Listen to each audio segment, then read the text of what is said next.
بسم اللہ الرحمن الرحیم۔ سوال یہ پوچھا گیا کہ اگر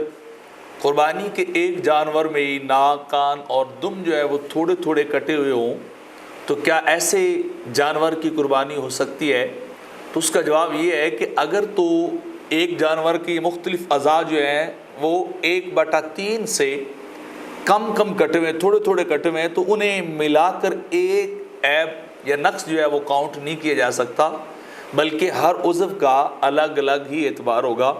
اگر یہ تینوں یا چاروں اعضاء جو ہیں وہ تھوڑے کٹے ہوئے ہیں تو پھر ایسے جانور کی قربانی جائز ہوگی، یعنی تھوڑے سے مراد اس کے تیسرے حصے سے، ہر عضو کا تیسرا حصہ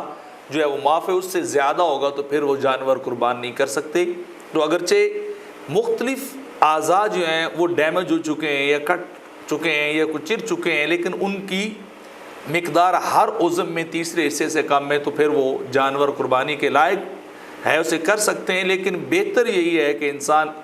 چاہے تھوڑے عیب ہوں، اتنے عیبوں والا جانور کیا لینا، اللہ کی بارگاہ میں انسان جو ہے وہ کیا کرے، وہ بہتر جانور لے اور بے عیب جانور لے اور اس جانور کو جو ہے وہ قربان کر دے۔